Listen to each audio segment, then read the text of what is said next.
Hey guys, if you're shopping for knives and gear, make sure you check out the description of the video you're watching right now for a link to my Amazon store where I've compiled some of the very best items available, including some of my own personal recommendations. Thanks! What's going on, YouTube? Metal Complex here, and welcome to episode 50 of The Knife Guy. 50 episodes. Can you believe that? It seems like just the other day that I was on like 30-something. I was like, I gotta think of something for 50. So last week I said, hey, help me come up with an idea. You guys had a couple good ideas and I liked them, and I tossed it around, thought about doing something different, but I want to keep it the tradition of the Knife Guy. And at the same time, I kind of, I was looking through all the comments, I was looking back at past Knife Guy videos, and the thing that I like the most is specifically looking at the Knife Guy episodes. The amount of positivity associated with this series is insane. The overall positivity on the channel is great, but with this series, it's really, really good. But then taking a step back and considering the knife community as a whole, I realized, as far as communities go, enthusiast communities, the knife community, I feel like I can confidently say, is kind of a step up. We have our arguments, we have our disagreements, there's elitists, there's egos flying all over the place, mine included. But the truth is that it's easier for us as the knife community, seemingly, to understand that the collective reasoning here, or the collective interest is that we like knives. And we are okay with just being like, you like knives, I like knives, we like different knives, but we all like knives. So great. And that's really, really cool. So this episode is dedicated to, the knife community, just how fantastic it is. If you are brand new to my channel, you're brand new to this series, or you just stumbled out of some weird corner of the internet and you have no idea where you are, I am a knife guy, knife collector, knife enthusiast, knife enjoyer of many sorts. We are all knife guys and gals in this crazy knife world. We go down our own unique paths, but we oftentimes meet at intersections, and these intersections represent common and shared experiences. If you are new, it's likely that in one way or another you have experienced somebody. If you ask a question, all right, if you're on the forums or you're on a YouTube video and you ask a question, you are likely not met with elitist sarcasm. If you are, they're douchebags. But if you're not, most of the time, no. If you ask a question, people will tell you, and they're excited to tell you, right? What's is this a good steal? What's the value in this? Well, it'll be great for this, but it depends on what it is that you're using for. And that person will, a lot of times, they will dig into what it is that you're looking to buy and for what reason, and they'll try to help you, which is such a wonderful thing. It's such a common thing that we overlook it, right? We as the knife community. But I see it so often. Guys, I have a front row seat to this stuff. I see it all the time. Somebody asks a question and somebody in my comments section rushes to help and answer, and then another person comes in and they help, and it's this group effort to truly help this person who they're like, hey, cool, new guy, this is so cool, you'll love this, like you should, okay, so consider this and this, and then they don't, a lot of times, there's the elitist guys, right, trying to force their opinion, but most of the time what I see is people trying to collectively help the person based on what they wanted in the first place. They don't try to change that person's mind. They try to inform them, which is really special. There are a lot of different communities, and there's a different form of camaraderie that is associated with each different community. But I feel like people come down on each other less here. It happens. You can't avoid it, but there's overwhelming positivity in the knife world. And I think, it comes from, obviously the foundation is our collective enjoyment of this stuff, but also because, knife laws are unfair, right? This community is expanding. The knife world is exploding in a wonderful way. There's a lot of new people, and we like that. We realize it's healthy. And that's good. And so that sort of is, in a unique way, is breeding positivity, and that's great.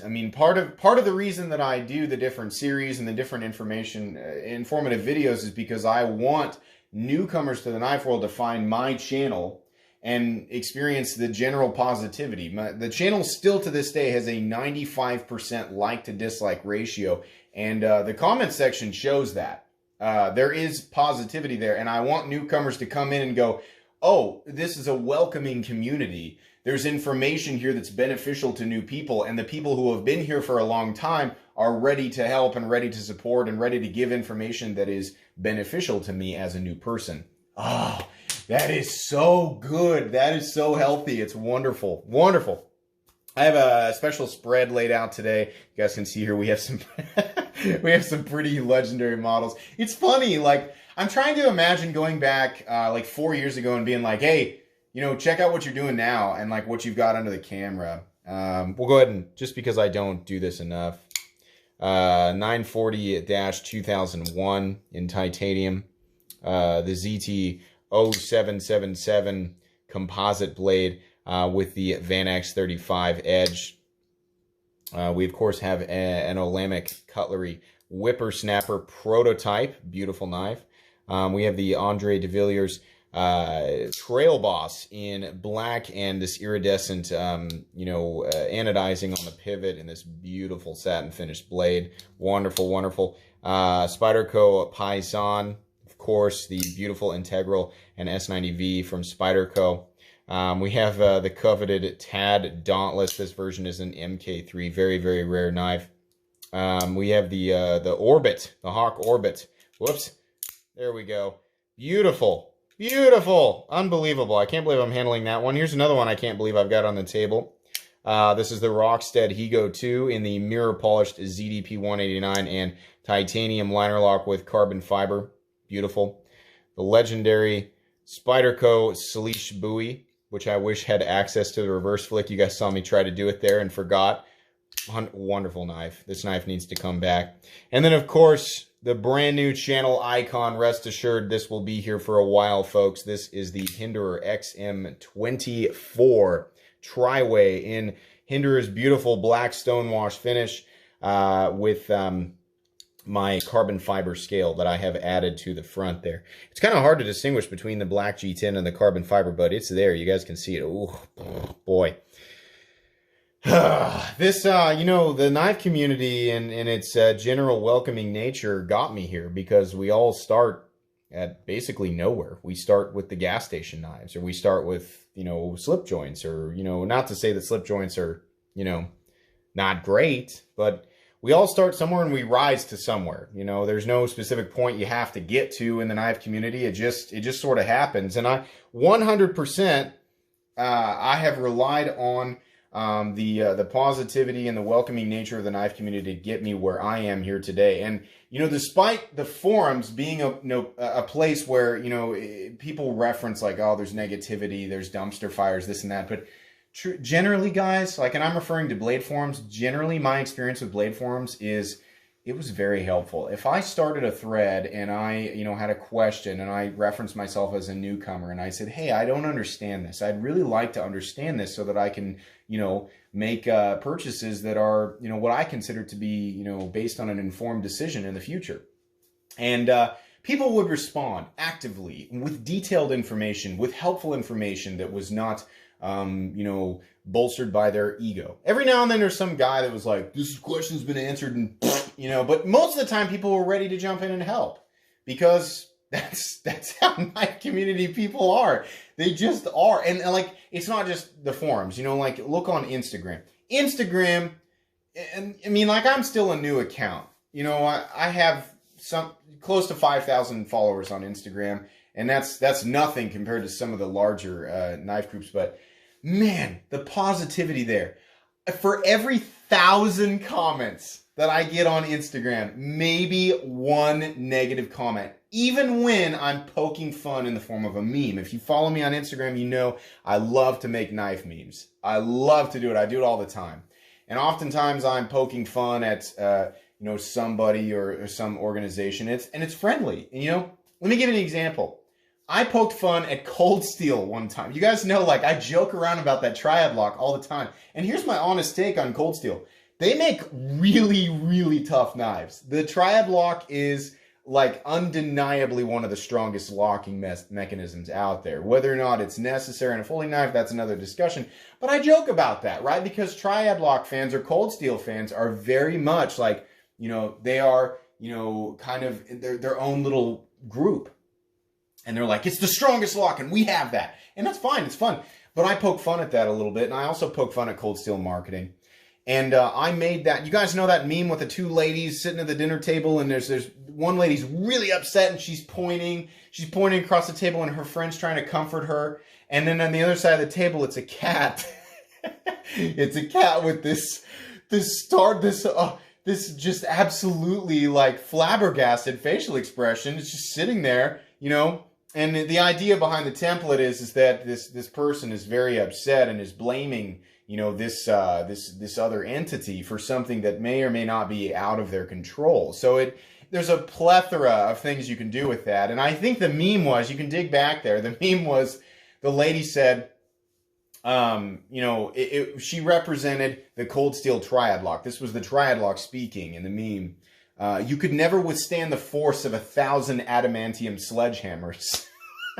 And the cat, which represented any other lock, was just like, didn't know what to do. The idea, the humor in it being is that, well, why does the cold steel triad lock is upset because of the people like, being sort of, pointing out that whether or not this is a necessary, strength in the triad lock. It's like, I've accomplished so much. Like, how dare you judge me? And this poor cat, and I thought it was funny, and people enjoyed that meme. But here's the crazy thing. This is my point. Cold Steel loved that meme. Cold Steel jumped in and was like, yeah, that's funny. Like, they get, and I love that. Is that like, everybody has a certain threshold for, their own personal feelings, whether or not their ego or the feelings are hurt, and what it takes to get them to lash out, myself included. I'd like to think that I'm fairly resilient, fairly calloused. Sometimes that works for or against me, but I don't get offended by much. I'll let people, take shots at me in the comment section, and I'll fire back at them. But it's like, I could turn around the next day and see a comment from that person and be totally okay with it, and I think a lot of people in the knife community are like that. Most people will shrug stuff off, realize that it's a joke, and they can laugh about it. I was talking with Super Steel Steve about this the other day, and Steve says what's on his mind. He points stuff out that he thinks is flaws. He calls people out, but we talked about your circle of friends, your own personal group of buddies, male or female. And oftentimes there is extreme diversity amongst your closest friends. And that is, oddly enough, ironically, what holds everybody together. My buddies, all of my buddies, the one thing that we all have in common, my closest friends here in Midwestern Kansas, is we're all kind of a bunch of knuckle-dragging meatheads. We like to consume beverages. We like to go to the gym. We like to sit outside, go to the lake. We like to goof around. But outside of that, we are all completely different people, right? Different political opinions, different religious views, right? More or less. I've even got some friends who, are vegans, and you would think that wouldn't fit in super well with the whole weightlifting thing, but it does. And here's the thing, we all just accept each other for who we are, and we focus on the stuff that we collectively agree on. So when there is a disagreement, and Steve and I talked about this, and this is why I get along with Steve so well. He and I don't agree on everything, but we don't care. It's fine. There's a lot of stuff that Steve likes that I don't like. There's stuff that I like that he doesn't like, right? And it's like, oh, well, that's fine, because we can still be buddies because we all still like knives, right? We all still love this stuff, right? And the information is interesting, and how we conclude, where we go with that information, what we do with that information, it's up to the individual. But, we can all fall back in the idea that we just enjoy this stuff collectively.